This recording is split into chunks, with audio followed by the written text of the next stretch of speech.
بہت یتیم سکینہ نشے میں، بے سر جب اپنے باپ کو دیکھا نشے میں، روئی بہت یتیم سکینہ نشے میں، خالی نہ پائی جسم پہ تیروں سے کوئی جان، کرنے لگی طواف و بابا کی لاش کا، مایوس ہو کے بیٹھی بیٹھی اور غمزدہ،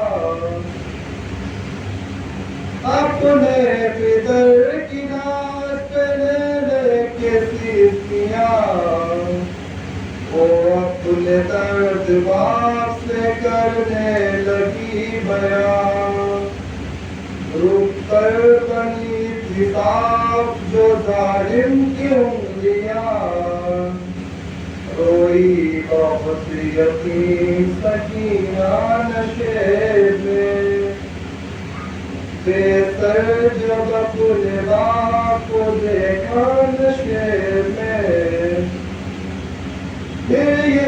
پھر کہتی تھی میں یتیم ہوں مجھ پہ نوار کر، کی منتیں بہت کی ذرا انتظار کر، میں دے رہی تھی شمر کو بندے اتار کر، چھینے ہے بے رحم نے مگر مجھ کو مار کر، یہ درد جب پدر کو سنایا نشے میں، روئی بہت یتیم سکینہ نشے میں، بے سر جب اپنے باپ کو دیکھا نشے میں، روئی بہت یتیم سکینہ نشے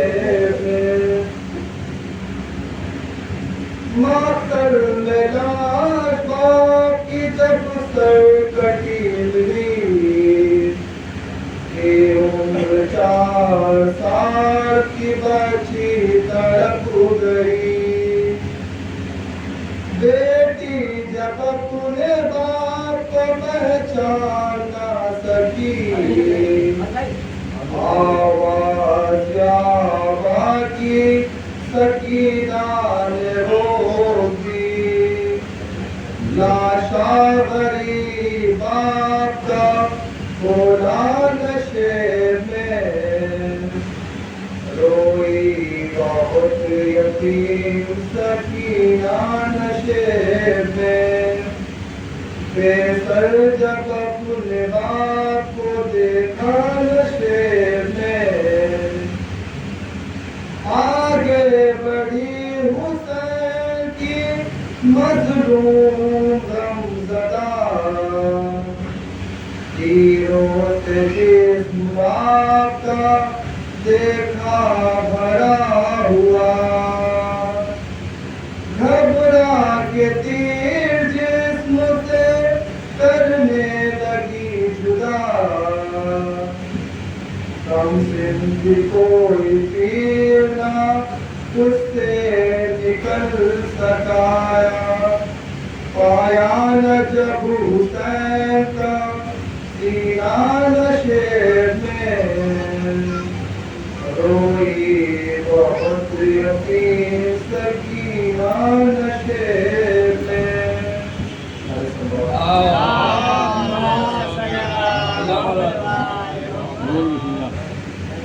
نعرہ سلام،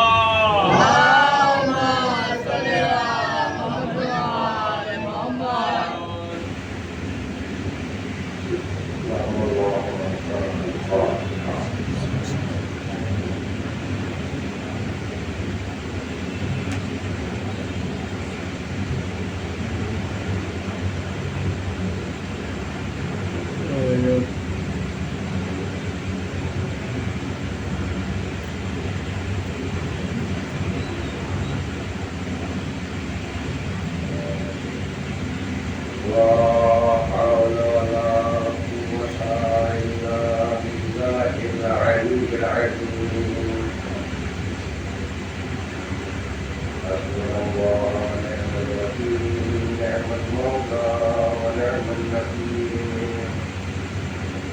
أعوذ بالله السميع العليم من الشيطان اللعين الرجيم بسم الله الرحمن الرحيم الحمد لله الذي لا يبلغ بدعته القائلون ولا يحصي نعمه العابدون ولا يؤدي حقه المبتدئون الذي لا يدركه بعد الهمم ولا يناله خوف الفتن الذي ليس لصفته حد محدود ولا نعت موجود ولا وقت معدود ولا أجل ممدود وترى الخلائق بقدرته ونشرها برحمته ووسطها بالسكون يتنال به والصلاة والسلام والتحية والإكرام على النبي الأمي المكي المدني الهاشمي الأبصري مولانا ومولى الثقلين جد الحسن والحسين بالقاسم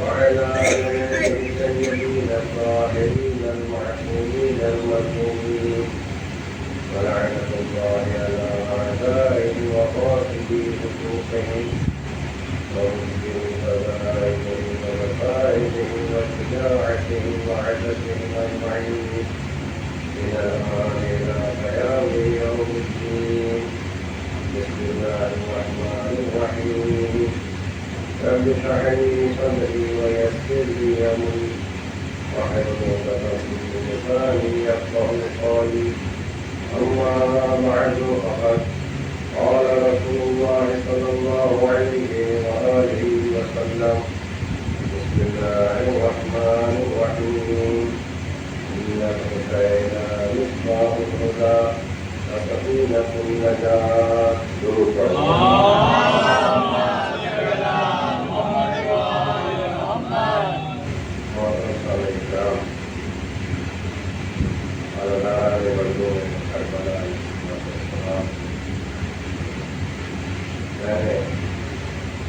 پیغمبر اسلام کی بہت ہی مشہور معروف حدیث مبارکہ آپ حضرات کے سامنے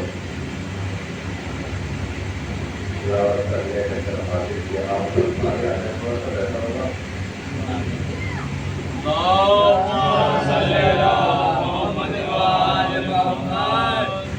پیغمبر اسلام اشارہ فرما رہے ہیں بے شک حسین ہدایت کا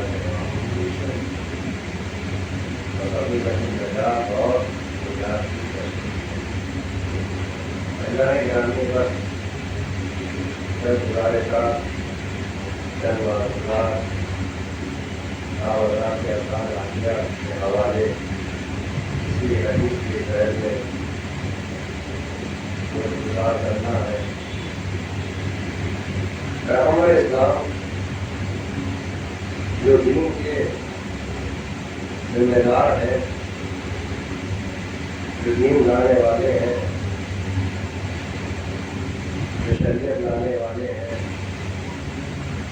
وہ ایسا جانتے ہیں کہ میرے بعد میری ذمہ داری کو کون بہتر طریقے سے اور احسن طریقے سے لوگوں تک پہنچا سکتا ہے یہ ہو ہی نہیں سکتا کہ پیغمبر سے زیادہ کوئی اور شخص اس بات کا دعویٰ کرے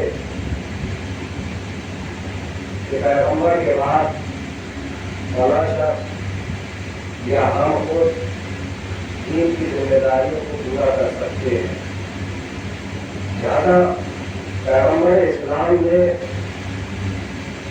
اپنی زندگی ہی میں ان لوگوں کا تعارف کرا دیا، ان لوگوں کو پہچانوا دیا، ان لوگوں کو لوگوں کے بارے میں بتا دیا کہ دیکھو میرے بعد میری اس ذمہ داری کو کون پورا کر سکتا ہے۔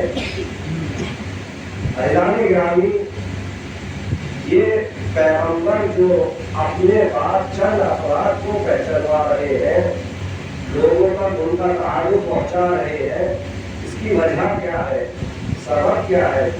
شاید ہو سکتا ہے کہ پیغمبر اسلام اس بات کو جانتے تھے، شاید بلکہ یقیناً کہ ہمارے بعد، میرے جاننے کے بعد لوگ اسی دین اسلام میں تفرقہ ڈال دیں گے، لوگ اسی دین اسلام میں انتشار پھیلا دیں گے۔ لہٰذا پیغمبر اسلام نے کیا کیا؟ تاکہ پیغمبر اسلام اپنے بعد والے زمانے میں ان افراد کا تعارف کرا رہے ہیں جو پیغمبر کے بعد دین کی ذمہ داری سنبھالنے والے ہیں۔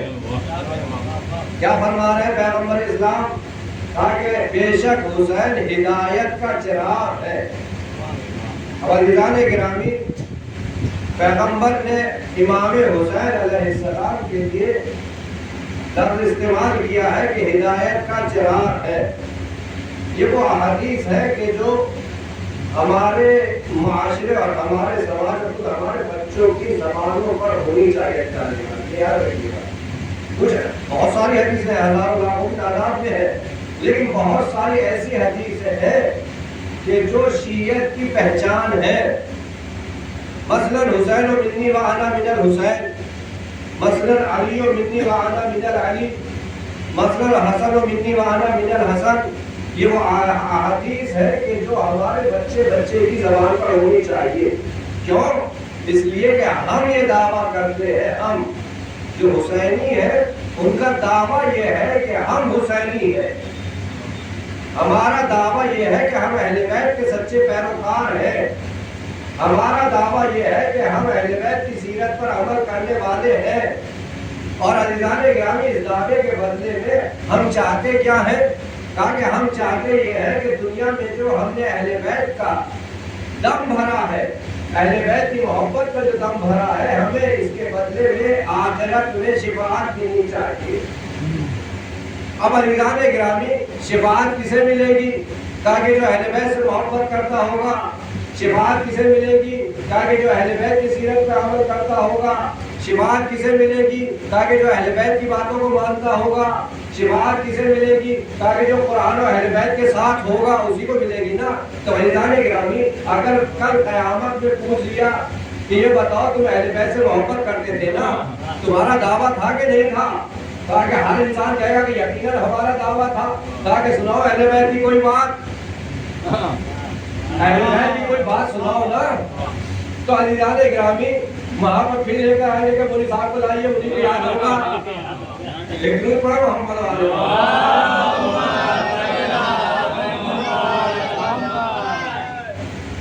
میں جملہ کہوں کہ جہاں پر اہل بیت کا ذکر منبر سے کرنے والے کی اپنی ایک ذمہ داری ہے، وہیں پر اہل بیت کا ذکر سننے والے کی اپنی خود ایک ذمہ داری ہے۔ کیوں؟ اس لیے کہ ہمارے منبروں سے اتنا ہمیں بتا دیا جاتا ہے کہ اگر ہم 10% بھی اس کو یاد، سنایا تو اسی لیے جا رہا ہے نا کہ جہاں پر ہم اہل بیت کا ذکر سننے کے بعد خوش ہو، وہیں اہل بیت کی سیرت کو یاد بھی رکھیں، اور یاد رکھنے کے بعد کیا کریں؟ تاکہ جب مجلس سے جائیں تو اس کو وہیں چھوڑ کر چلے جائیں۔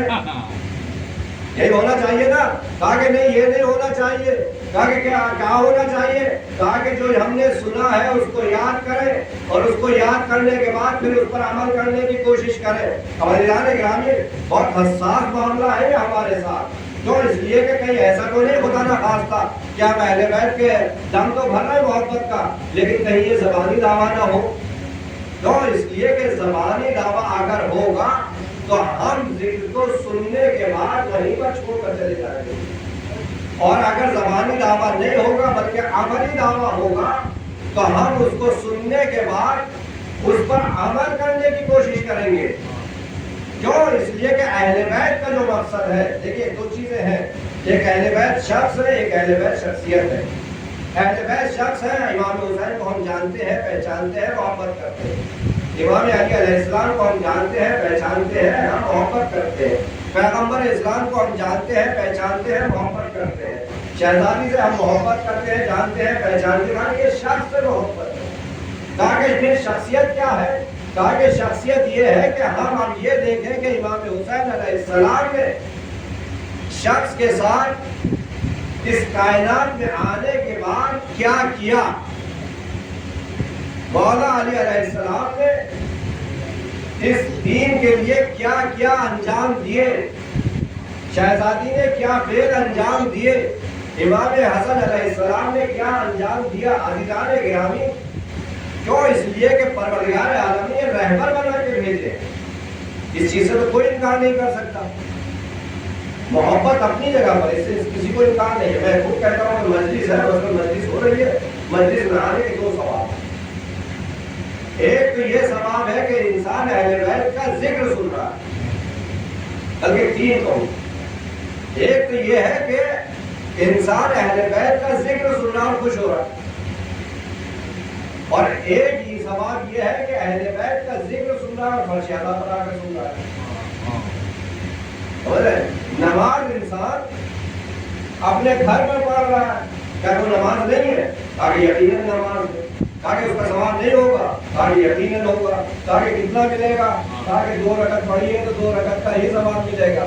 تاکہ کوئی انسان اگر جا کر مسجد میں پڑھ رہا ہے، تاکہ آپ جو ہے وہ 2 رکعت کا 2 رکعت نہیں ملے گا، تاکہ پھر کتنا ثواب ملے گا؟ تاکہ آپ کہا گیا کہ 25 رکعت کا ثواب ملے گا۔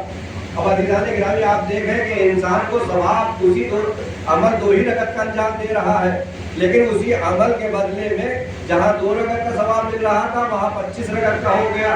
کہا کہ اب وہ آگے بڑھتا ہے، جامع مسجد میں پہنچ جاتا ہے، اور جامع مسجد میں جا کے نماز پڑھتا ہے، کئی رکعت پڑھتا ہے؟ کہا کہ 2 رکعت پڑھتا ہے۔ کہا کتنا ثواب ملتا ہے؟ کہا کہ اب جو اس کو ثواب مل رہا ہے وہ 25 رکعت کا بھی نہیں مل رہا ہے، بلکہ کتنی رکعت کا مل رہا ہے؟ کہا کہ اب ملے گا 70 رکعت کا ثواب۔ اب انسان وہی 2 رکعت نماز جا کر پڑھ رہا ہے خانہ کعبہ میں، مسجد نبوی میں۔ نماز کتنی ہے؟ کہا کہ 2 رکعت ہے۔ کہا کہ ثواب کتنا مل رہا ہے؟ کہا کہ اب 70 رکعت نہیں مل رہا بلکہ 70,000 رکعت کا ثواب مل رہا ہے۔ ایک درود پڑھے محمد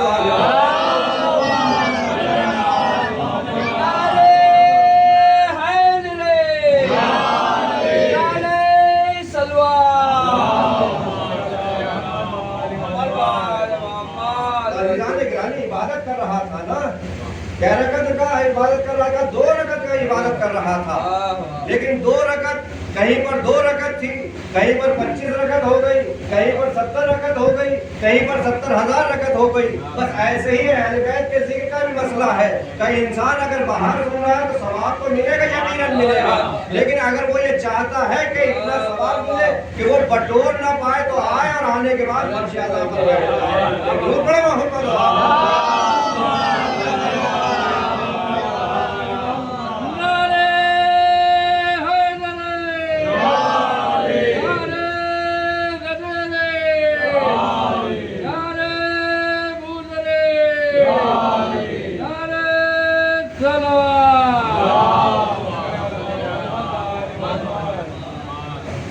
انسان کی معرفت کا پیمانہ ہے۔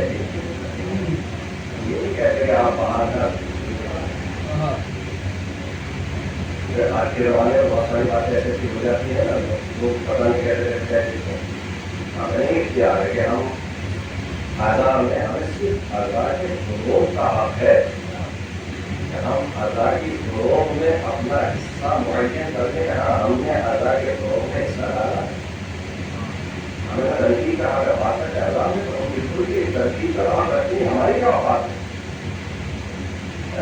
میں تو ایسا ہی جملہ کہتا ہوں کہ آزاداری میں اصلاح، تو ایک آسانی آپ کہتے ہیں جملہ، ہمیں اس نے آپ دیکھیے آزاداری کا ذمہ دار ہے نا، وہ پردہ غیب میں ہے۔ ہمیں ایک حق پہنچتا ہے کہ ہم آزاداروں کی اصلاح کریں، آزاداروں کی اصلاح کریں، ہم یقیناً کرنا چاہیے کہ آزاداری کی اصلاح ہماری اوقات، جو آزاداری کا اصلاح کرنے والا ہے اس کا ذمہ دار پردے غیب میں تو دیکھ رہا ہے۔ اگر ہم کہیں پر بھی غلط کریں گے اس کی ذمہ داری ہے، جو پردہ ٹائم میں بیٹھا ہوا ہے وہ اصلاح کرے گا۔ ہاں البتہ بہت ساری چیزیں ایسی ہوتی ہیں جو علاقائی ہوتی ہیں، لکھنؤ میں کچھ ہو رہا ہوگا، آدھا میں کچھ اور ہوگا، وہ بھی 100% نہیں 10-20%، 5% ہے۔ آپ جائیے گا تھوڑا پچھم میں جائیے گا اور تھوڑا سا حسابی ہوگا۔ بس ہم یہاں پر آپ دیکھتے ہیں کہ تلاوت ہوئی، مولوی صاحب سے کہہ دیا کہ حضور سرکار تشریف لائیے۔ آپ جائیے پچھم میں جو مجلس میں تلاوت ہوگی، اس کے بعد 1 سے 1.5 گھنٹے کا بقیہ ہوگا، اور اس کے بعد پھر ممبر مولوی کو ملتا ہے۔ اس کا مطلب یہ ہے چونکہ امام حسین علیہ السلام پوری کائنات عالم انسانیت چیزوں کے نہیں ہے، عالم انسانیت کے لیے اتحاد کا مرکز ہے۔ اس میں یہ شرط نہیں ہے کہ ان کو ماننے والا صرف شیعہ ہوگا، ہاں ان کو ماننے والا صرف وہی ہوگا جس کو امام حسین علیہ السلام کی معرفت ہو جائے، وہ کسی بھی مذہب کا ہوگا۔ کسی ذاکر نے یہ جملہ کہا تھا کہ ہم نے یہ دیکھا ہے کہ جو اللہ کو نہیں مانتا ہے وہ حسین کو مانتا ہے۔ اس کا مطلب یہ نہیں ہے خدا نہ خواستہ ہم نے اللہ کی توہین کر دی، ہم نے تو مشاہدے کو بیان کیا ہے۔ آپ شہر لکھنؤ میں رہتے ہیں، آپ دیکھیے کہ انجمنیں ایسی ایسی آتی ہے کہ جن کا دین اسلام سے کوئی تعلق نہیں ہے، لیکن انجمن بنا کر لے جا رہے ہیں، امام حسین کا نام بنا رہے ہیں۔ اس کا مطلب یہ ہے کہ حسین ہدایت کا چراغ ہے، کسی خاص قوم کے لیے نہیں، کسی خاص فرقے کے لیے نہیں، کسی خاص قبیلے کے لیے نہیں۔ حسین ہدایت کا چراغ ہے سب کے لیے۔ اور عزیزان گرامی آپ دیکھیں کہ لفظ چراغ استعمال کیا پیغمبر اسلام نے۔ پیغمبر اسلام فرما دیتے ہیں کہ ہدایت کا سورج ہے، پیغمبر ارشاد فرما دیتے ہیں کہ ہدایت کا چاند ہے، پیغمبر ارشاد فرما دیتے ہیں کہ ہدایت کے ستارے ہیں۔ کیا سورج سے ہدایت نہیں لی جاتی؟ کیا چاند سے ہدایت نہیں لی جاتی؟ کیا ستاروں سے ہدایت نہیں لی جاتی؟ عزیزان گرامی اگر سورج نہ نکلے تو دن نہ نکلے، اگر دن نہ نکلے تو انسان کی ہدایت نہ ہو، اگر چاند نہ نکلے تو انسان کی ہدایت نہ ہو، اگر ستارے نہ نکلے تو انسان کی ہدایت نہ ہو۔ جب اس کا مطلب یہ ہے کہ سورج انسان کی ہدایت کرتا ہے، چاند انسان کی ہدایت کرتے ہیں، ستارے انسان کی ہدایت کرتے ہیں، یعنی یہ تمام چیزیں انسان کی ہدایت کرتے ہیں۔ لیکن پیغمبر اسلام نے نہیں کہا کہ حسین ہدایت کا سورج ہے، لیکن پیغمبر نے یہ بھی نہیں کہا کہ حسین ہدایت کا چاند ہے، ہدایت کے ستارے ہیں، نہیں کہا۔ تو کیا کہا؟ کہا کہ ہدایت کا چراغ ہے۔ اب عزیزان گرامی کیوں کہا؟ سبب کیا تھا؟ وجہ کیا تھی؟ علت کیا تھی؟ تو شاید پیغمبر اسلام بتانا یہ چاہتے تھے کہ دیکھو ہدایت کی ضرورت کسی ایک جگہ کو نہیں پڑتی، ہدایت کی ضرورت پڑتی ہے تو سارے عالم کو پڑتی ہے، لہذا ہدایت سب جگہ پہنچنی چاہیے۔ لہذا کہا کہ ہدایت کا چراغ ہے۔ کہا کہ ہدایت کا چراغ کیوں ہے؟ کہا کہ دیکھو کہ چراغ سے اگر چراغ جلاتے چلے جاؤ تو چراغ جلتے چلے جائیں گے، لیکن جس چراغ سے چراغوں کو جلایا جا رہا ہے اس چراغ میں کمی نہیں آتی۔ ایک دور بڑے محمد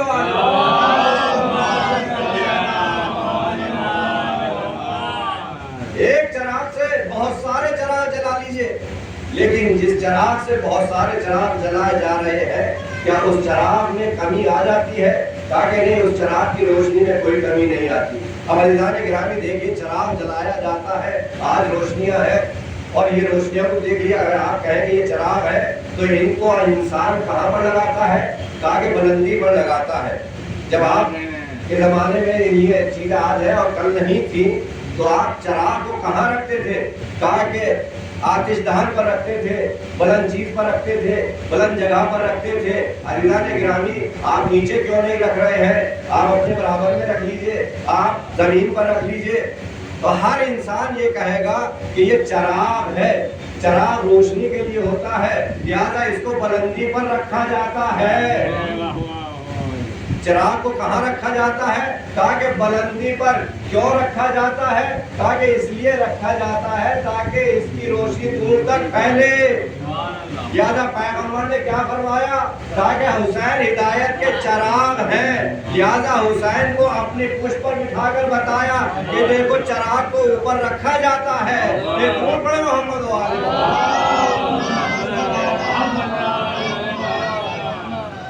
حسین ہدایت کا چراغ ہے. اور عزیزان گرامی واقعا اگر حسین کو دیکھنا ہے آپ پوری کائنات کا مشاہدہ کر لیجیے. حسین ہر جگہ اور عقیدت کے ساتھ نظر آئیں گے. پیغمبر نے ایسی ذمہ داری نہیں کی جائے حسین. اور پھر فرمایا کہ کشتی نجات کی کشتی. دو مثالیں ایک جگہ پر دی پیغمبر نے. اور واقعا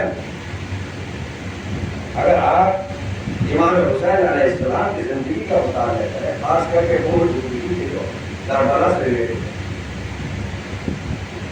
امام حسین علیہ السلام کشتی سمجھ پا رہے کہ امام حسین کو کشتی کیوں کہا. آپ جانتے کشتی دینے کی کیا کوالٹی ہوتی ہے. تاکہ کشتی جو ہوتی ہے اس کی اپنی ایک شکل ہوتی ہے, اپنی ایک ساخت ہوتی ہے. کشتی کی ذمہ داری یہ ہوتی ہے کہ کشتی اپنے اندر سوار ہونے والے تمام افراد کو جہاں سے کشتی نے ان کو لیا ہے اور جہاں تک مقصد تک پہنچانا ہے وہاں تک پہنچائے. یہ کس کی ذمہ داری ہے؟ کہا کہ کشتی کی ذمہ داری ہے. لیکن کب؟ کہا کہ جب کشتی چلانے والا صحیح ہو. یعنی اس کا مطلب یہ ہے کہ یہی کشتی آج انسان کو جو منزل تک پہنچا رہی ہے وہ انسان کو ڈبو بھی دیتی ہے. کب ڈبوتی ہے؟ تاکہ جب چلانے والا صحیح نہیں ہو. اب یہ تو انسان کے اوپر ہے نا کہ کشتی پہ تو سوار ہو رہا ہے لیکن منزل کو نہیں دیکھ رہا ہے. اب عزیزان گرامی انسان دو طرح کے ہیں. کہا کہ ایک وہ ہے کہ جو چاہتے ہیں امام حسین کی کشتی پر سوار ہو کر نجات پا جائے. اب عزیزان گرامی کچھ افراد وہ بھی تو ہوں گے نا کہ جو اس میں ڈوبنا چاہتے ہیں. ہمیں کیا معلوم, ایک طرف حسین کی کشتی ہے اس میں سوار ہو جاؤ, دوسری طرف یزید کی کشتی ہے اس میں سوار ہو جاؤ. اب یہ تو انسان کی چوائس کے اوپر ہے کہ جو نجات پانا چاہتا ہے وہ حسین کی کشتی میں سوار ہو جائے اور جو ڈوبنا چاہتا ہے غرق ہونا چاہتا ہے وہ یزید اور یزید جیسے کشتی میں سوار ہو جائے. ایک درود پڑھیں محمد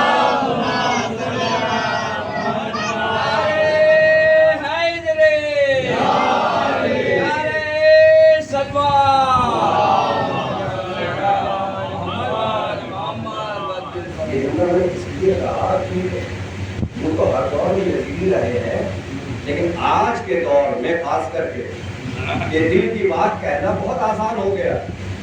کیوں؟ اس لیے کہ ہر انسان کے پاس موبائل ہے اور موبائل پر فوراً بولنے کے بعد یزید رحمت اللہ یزید علیہ السلام کے جو میسج فارورڈ کیے جا رہے ہیں ہم تو کہتے ہیں بالکل کریے اور زیادہ کریے. اور خود نہیں کریے بلکہ اپنے بھائیوں سے بھی کرائیے, اپنی بہنوں سے بھی کرائیے, اپنے والدین سے بھی کرائیے. کیوں؟ اس لیے کہ پتہ تو لگے کہ جہاں حسینی موجود ہے وہاں یزیدی بھی ہے. کھل کے آئیے نا سامنے. تو عزیزان گرامی جب یہ موبائل نہیں تھا یا سوشل میڈیا نہیں تھا تو وہ دل میں رہ جاتا تھا, باہر نکالنے کے لیے کوئی پلیٹ فارم نہیں تھا. کم سے کم اس کا اتنا تو فائدہ ہوا کہ جو چھپے ہوئے دشمن تھے جن کے اندر گپت چھپا ہوا تھا وہ اپنے گپت لے کر باہر آ گئے.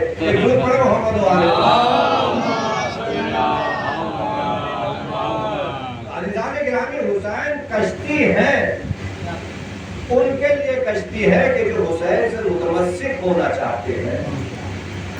ان کے لیے حسین کشتی نجات ہے جو حسین سے منسلک ہونا چاہتے ہیں. ان کے لیے حسین کشتی نجات ہے کہ جو حسین کے ساتھ جڑنا چاہتے ہیں. اور یہ دعویٰ ہے ہمارا کہ پروردگار عالم نے جو عزت و شرف و مقام و بلندی امام حسین علیہ السلام کو عطا کی ہے وہ کسی کو نہیں ہے, حتیٰ کہ نانا کو بھی نہیں, حتیٰ کہ بابا کو بھی نہیں, حتیٰ کہ بھائی کو بھی نہیں, حتیٰ کہ آنے والی نسلوں میں بھی کسی کو نہیں. کیوں؟ اس لیے کہ پروردگار عالم جانتا تھا کہ ہمیں کس سے کیا کام لینا ہے، ہمیں کس شخصیت سے کیا کام لینا ہے، لہٰذا اس کا نام بھی ویسے ہی باقی رکھا۔ اور یہ جو ہم حسینی ہونے کا دعویٰ کرتے ہیں جانے کا، اس کا احساس کیا جاتا ہے نا کہ بھائی تمہارے اور بھی 11 امام ہیں، ان سے بھی تو یہی کام کرو، یہی محبت کرو۔ اور اب تو ماشاء اللہ سے ہماری قوم کے اندر بہت سارے افراد ایسے پڑھے لکھے آ گئے کہ آپ امام حسین کا پیچھا کرتے ہیں تو ہم مولا علی کا بھی پیچھا کریں گے، آپ امام حسین کا دسواں بناتے تو ہم مولا علی کا بھی دسواں بنائیں گے۔ آپ تو 10ویں تک ہی رہ جاتی ہیں، لیکن بہرحال یہ ہماری قوم کے ہیں، ہمارے بھائی ہیں، لیکن بھٹکے ہوئے ہیں۔ ہماری قوم کے ہیں، ہمارے بھائی ہیں، لیکن یہ واقعہ بھٹکے ہوئے ہیں۔ کیوں؟ اس لیے کہ اس معاملے میں، عزا کے معاملے میں کوئی بھی امام حسین علیہ السلام کی برابری نہیں کر سکتا۔ اور جو ہمارا ذاتی لگاؤ امام حسین سے، یہ کوئی فرضی نہیں ہے کہ ہم صرف امام حسین سے محبت کرتے ہیں، نہیں، ہمارا یقین، ہماری جان قربان مولا علی پر، امام حسن پر اور دیگر ائمہ پر، ہم ان سے بھی بہت محبت کرتے ہیں یا اتنی ہی محبت کرتے ہیں، لیکن معاملہ امام حسین علیہ السلام کا کچھ اور ہے۔ اب اللہ نے کہا بس ایک واقعہ بیان کروں گا اور اپنے مسائل۔ جناب ابو ذر اور جناب سلمان یہ صحابہ میں ٹاپ کے صحابی ہیں۔ دنیا ہمیں یہ کہتی ہے نا کہ ہم صحابہ کو نہیں مانتے، جبکہ ہم ہی صحابہ کو مانتے ہیں، صحابہ کو صرف ہم مانتے ہیں۔ اب تم یہ کہو کہ ابو جہل بھی تو صحابی تھا نا، لیکن یہاں جو شرط ہے صحابیت کی وہ یہی ہے کہ جس نے پیغمبر کو اپنی زندگی میں دیکھا ہو وہ صحابی ہے۔ تو ابو جہل نے بھی دیکھا اور دیکھا ہی نہیں، جگہ بھی لگی، ابو لہب نے بھی دیکھا، تو آپ کہیے صحابی ہے۔ ہم صحابی تو مانتے سب کو، لیکن ہم نے ایک پیمانہ بنایا صحابیت کا، کہا کہ اگر اس پیمانے پر صحابی کھرا اتر رہا ہے تو ہم اس پر اپنی جانیں قربان کر دیں گے۔ کہا کہ وہ پیمانہ کیا ہے؟ کہا کہ وہ پیمانہ یہ ہے، اب یہ علامہ علی رضا صاحب فرماتے ہیں، کہا کہ ہم نے ایک پیمانہ بنایا ہے۔ کہا کہ پیمانہ کیا ہے؟ وہ پیمانہ یہ ہے کہ جس سے بطول راضی ہے اس صحابی کے پیر کی خاک ہم ہیں، لیکن جس سے صحابی شہزادی راضی نہیں ہے ہم اس کو اپنے پیر کی خاک بھی نہیں سمجھتے۔ کہا کہ اس پیمانے پر آپ کھرے اتر رہے ہیں، ہماری جان آپ پر قربان ہے، لیکن اگر اس پیمانے پر آپ نہیں اتر رہے ہیں تو پھر ہم آپ کو کچھ نہیں سمجھتے، آپ ہماری نگاہ میں کچھ نہیں ہے۔ آپ یقیناً آپ بہت کچھ ہیں ہماری نگاہ میں۔ کہا کہ کیا ہے؟ کہا کہ صرف لعنت کے قابل ہے۔ درود پڑھیں محمد صلی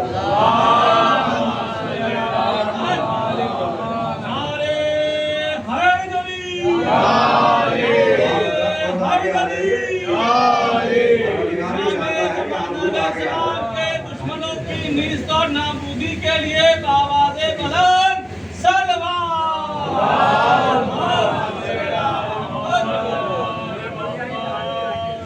یہ پروردگار چاہتا ہے کہ آپ تمام رضوات اللہ تشکیل دیں۔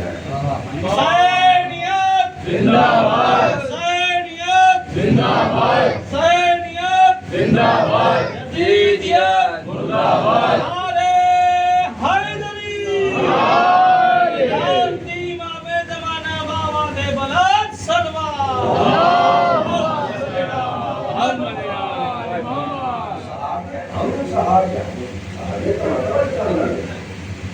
ہمارے کیا اوقات ہے صحابی کی برابری کرنے، واقعاً صحابی ہونا چاہیے۔ ہم کبھی بے احترامی کے ساتھ صحابی کا نام لے بھی نہیں سکتے۔ جب بھی ہم لیتے ہیں نام صحابی کا، جناب کے ساتھ، حضرت کے ساتھ، لیکن ہر کسی کو نہ ہم جناب کہتے ہیں نہ حضرت کہتے ہیں. کہا کہ ہم اسی کو جناب اور حضرت استعمال کرتے ہیں کہ جو ہمارے پیغمبر ائمہ معصومین شہزادی کو اپنا رہنما سمجھتا ہو، ان پر اپنی جانیں قربان کرنے کی کوشش کرتا ہو، ہم اس پر اپنی جانیں قربان کرتے ہیں. لہذا جناب ابوذر ہے، کھڑے ہوئے ہیں، غمگین ہے، گریہ کر رہے ہیں. جناب سلمان ادھر سے گزرتے دیکھا، ابوذر گریہ کر رہا ہے. دیکھیں کہ کون ہے یہ؟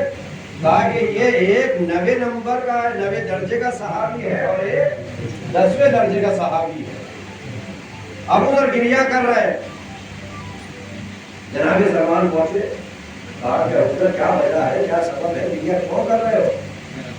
تو جناب ابوذر نے چونکہ دل کی بات تھی، بتانا نہیں چاہتے تھے، ٹالا. کہا کہ نہیں، کوئی سبب نہیں ہے، کوئی وجہ نہیں ہے، بس ایسے ہی میں گریہ کرنے لگا. کہا کہ نہیں، کوئی تو وجہ ہوگی، کوئی تو سبب ہوگا، بتاؤ شاید کہ مسئلہ حل ہو جائے. اب جب تھوڑا سا ہمدردی ملی تو جناب ابوذر نے فرمایا کہ سلمان، میں اللہ کی الوہیت کا قائل ہوں، خالق ہونے کے اعتبار سے اللہ کو سب سے بلند سمجھتا ہوں اور مخلوق میں سب سے بلند پیغمبر اسلام کو سمجھتا ہوں.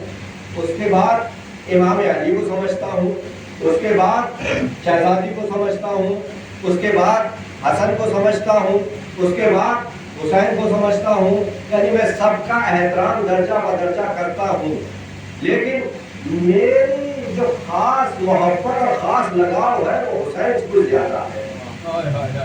کون کہہ رہا ہے؟ ابوذر کہہ رہے ہیں. ابوذر ہے کون؟ کہا کہ یہ صحابی ہے پیغمبر اسلام کی، ان سے زیادہ معرفت کسے ہوگی. اب جیسے ہی یہ جملے کہے تو جناب سلمان نے کہا کہ ابوذر تم نے بات ہے سچ کہا، میں بھی اسی طریقے سے سب کا قائل ہوں اور میرا لگاؤ بھی، میری کچھ خاص محبت بھی حسین سے زیادہ ہے. اب دونوں پریشان ہو گئے. کہا کہ کیا کیا جائے؟ کہا کہ چلو ان کے ابا کے پاس چلتے ہیں، ان کے والد کے پاس چلتے ہیں، دوسرے مسئلے کو حل کراتے ہیں. اب جیسے ہی پہنچے امام علی علیہ السلام کے پاس، کہا کہ مولا ہمارے ساتھ ایک مسئلہ ہے، اس کو حل کر دیجئے. اب بیان کیا. اب جیسے ہی امام نے یہ سنا کہ ابوذر اور سلمان اس مسئلے میں تم دونوں ہی نہیں ہو بلکہ میں حسین بھی اسی میں مبتلا، میں علی بھی اسی میں مبتلا ہوں، میں علی بھی اسی میں مبتلا ہوں، میں بھی حسین سے بہت زیادہ محبت کرتا ہوں. کہا کہ اب تینوں ایک رائے ہو گئے، تو مسئلہ حل کون کرے؟ کہا کہ چلو پیغمبر کے پاس. اب اللہ نے گرامی پیغمبر تو بڑا تو ہے نہیں کوئی. جیسے ہی پہنچے، یا رسول اللہ ایک مسئلہ درپیش ہے. کہا کہ وہ مسئلہ کیا ہے؟ کہا کہ ہاں آپ تمامی افراد سے محبت کرتے ہیں لیکن ہماری خاص محبت حسین ابن علی سے ہے. اب جیسے ہی یہ جملہ سنا پیغمبر نے فرمایا کہ ابوذر و سلمان و علی اس مسئلے میں تم اکیلے نہیں ہو بلکہ میں رسول بھی تمہاری طرح ہوں. اللہ نے کہا کہ آپ دیکھ رہے ہیں نا ہمارا دعویٰ کیا ہے؟ کہا کہ ہم حسین سے محبت کرتے ہیں. اب کوئی یہ نہ کہہ دے کہ ہم حسین سے محبت کرتے ہیں تو معاذ اللہ حسن سے محبت نہیں کرتے ہیں. کوئی یہ نہ کہہ دے کہ ہم حسین سے محبت کرتے ہیں تو چوتھے امام سے محبت نہیں کرتے ہیں. کہا کہ سب کا اپنا مقام ہے لیکن حسین کی منزل کچھ اور ہے. اب جیسے ہی پیغمبر نے یہ فرمایا کہ حسین سے میرا بھی ذاتی لگاؤ ہے، ابھی یہ بات ہو ہی رہی تھی کہ جبرائیل آ گئے اور درود و سلام کے بعد فرمایا کہ اے محمد اس مسئلے میں تم اکیلے نہیں ہو بلکہ پروردگار نے ارشاد فرمایا ہے کہ میں اللہ بھی حسین سے کچھ زیادتی محبت کرتا ہوں. اور اس کا سبب بھی بتایا کہ دیکھو میں اللہ جو حسین سے محبت کرتا ہوں اس کا سبب ہے، اس کی وجہ ہے، اس کی علت ہے. کہا کہ وجہ کیا ہے؟ کہا کہ وجہ یہ ہے کہ حسین میرے دین کو بچائے گا،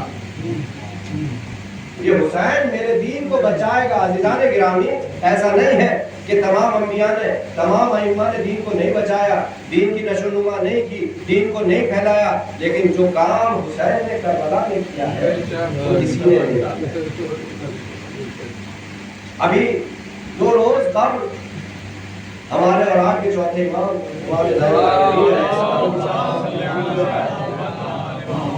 میں چاہتا ہوں کہ چوتھے امام کی مسائل پڑھوں. یہی 2 شخصیتیں ایسی ہیں کہ جنہوں نے ایک نے دین بچایا ہے اور دوسرے نے جو دین کو بچایا تھا نا اس کو لوگوں تک پہنچایا.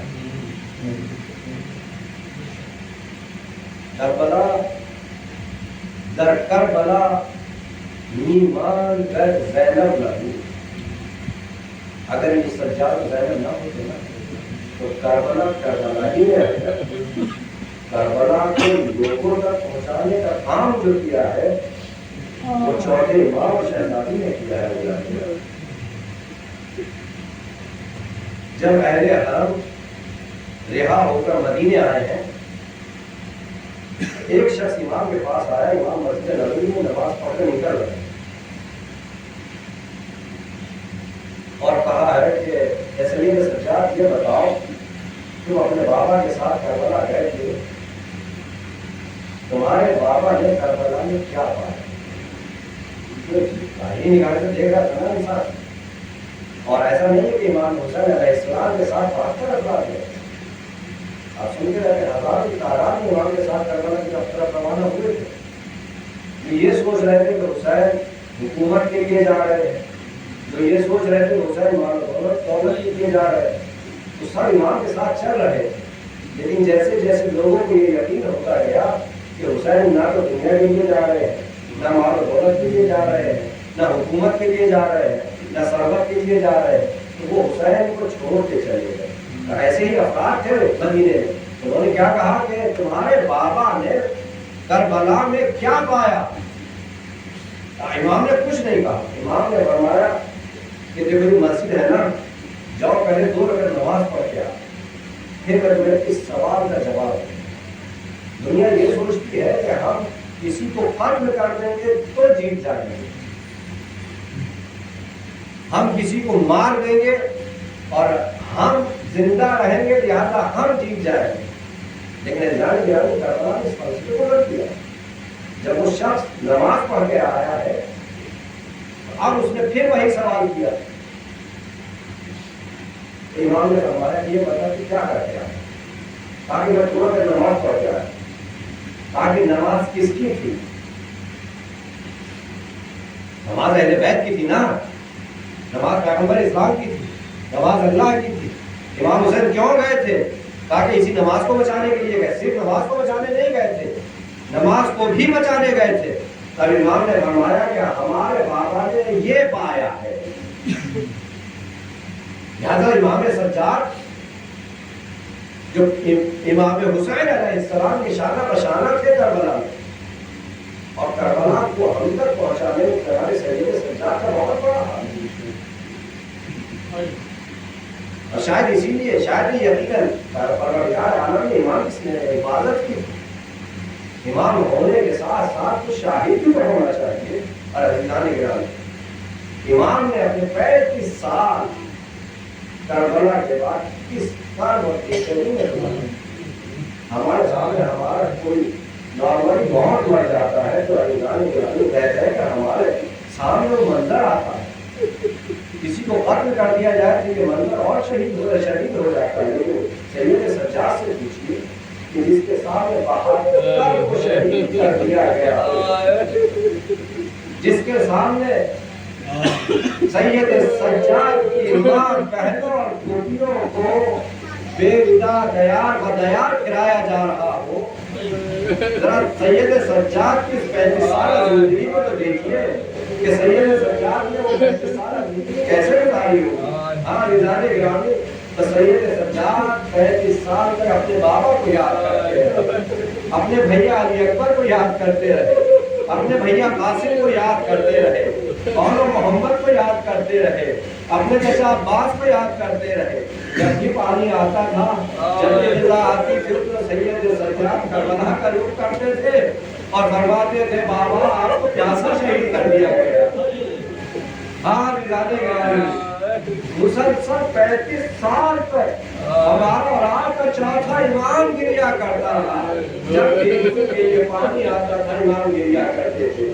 عزیزان گرامی, امام کے غلام جس کا نام منہار ہے اس نے پوچھ لیا تو آقا شہادت تو آپ کی میراث ہے نا,